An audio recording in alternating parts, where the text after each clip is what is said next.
Greetings from the World Trade Center, the 9/11 memorial that is in place here now. 9/11 is etched in the memories of many that fateful day on September the 11th, 2001, when the World Trade Center terrorist attacks occurred. This is where the North Tower once existed, and now a memorial, a fitting memorial, sits in place. This is where American Airlines Flight 11 that departed from Boston Logan en route to Los Angeles LAX airport crashed into the North Tower, and it's actually quite a fitting memorial. I think it's very easy to rebuild or build another structure in place, but I think they've done a good job. The authorities have done a good job. They've got the names of those that died on that fateful day etched into the memorial, and I think it's a fitting memorial to have. I'm actually here at the memorial early on a weekday morning. The actual opening times for the memorial are 10 till 5, but it actually does get busy here, very, very busy and crowded. So I actually wanted to come to this memorial when it's a bit more easy for me to move around, freer for me to move around. They've actually got barriers here in place which they lift at 10 o'clock. So 10 till 5 is when you can actually get closer and see the memorials and the pool that they have made, that I think is a good tribute to those that died on that fateful day. But this is the North Tower, and what I do like about what they've done here and how they've organised it is they've got the memorial to the North Tower, and alongside it they've got the 9/11 museum. Now the memorial itself is free to visit. You can walk around, spend time, and visit both memorial sites for the North Tower and the South Tower, which is now called the North Pool or the South Pool. But the actual museum is ticketed, and it opens only for a few days, starting on Thursdays, and that's located over here, just literally between both the North Pool and the South Pool. And that's you can see this straight ahead over here, the 9/11 memorial and museum. The memorial itself you can visit 10 till 5.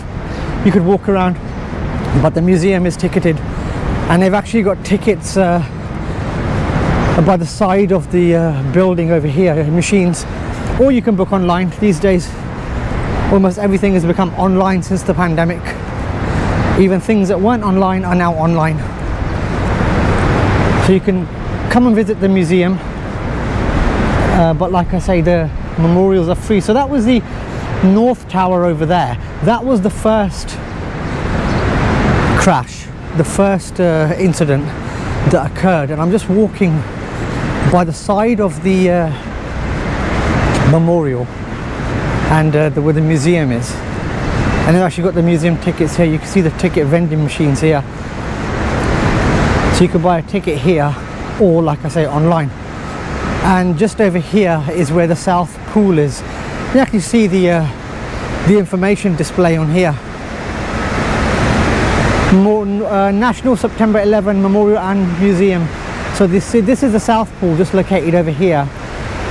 And one thing that they also have is the tree that just about survived just over there. I'm not sure if my camera can capture this. If the barrier weren't, if it was 10 o'clock, I'd walk up to the tree, but I'm trying to capture it as best as I can from here. But this is a South Pool here. This is where flight United Airlines 175 crashed into the tower, the South Tower. That also was en route to Los Angeles LAX, and this too, like the other one, has got the names written on there. And I just want to read a couple of those out. Edward Joseph Lehman, Robert J. Halligan, Anne Iris Medina. I'll pick one more from the other side. Mary Herencia. So some of those names, some of those who passed away that fateful day. And like I say, that this incident was etched in the etched in the memory of many of those that day. I remember I was at work that day, and one of my colleagues said, oh, somebody's crashed a light plane into a building in New York, and nobody really made much more of it. By the time I got home, that's when the smoke, so you could see the smoke coming out of the towers, and within probably an hour, if not a little bit longer, both towers were down. And though that incident is etched in the memory of many who either were standing here that day or watched it on TV footage and news footage from around the world. I remember when that incident occurred. The person I think who really came out strong in that was Rudy Giuliani, who was the New York mayor at the time. He did a good job in media appearances and the way he spoke. So that came out. I remember that actually. That came out really well. But here in the South Pool,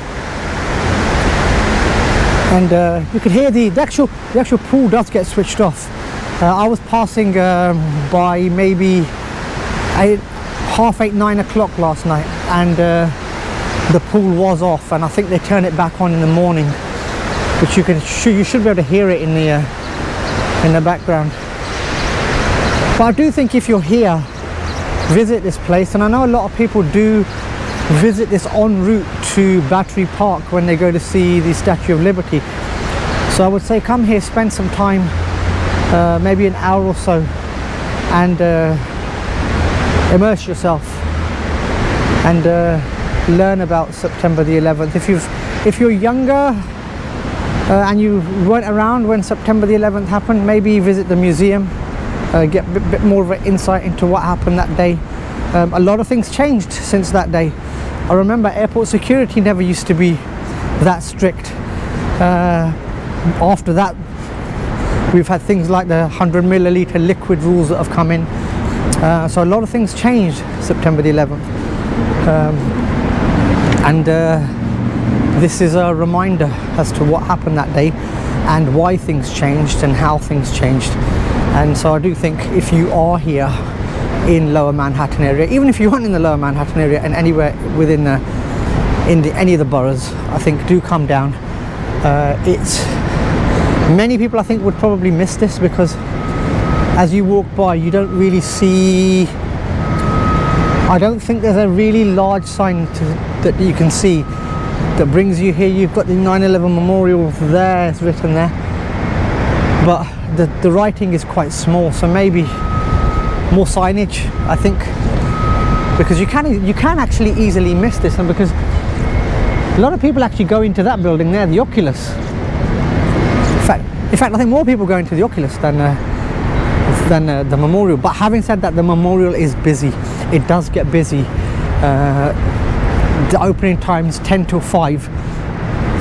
If you're here during that time, it will be busy, very, very busy. So if you just want to come here and just to look at these memorials, then I suggest anything outside that time. But remember, the barriers will be here, so be prepared to be in amongst quite a few queues here as well, because I think maybe at the when it's really busy, I think they might limit the number of people that can go around the memorial.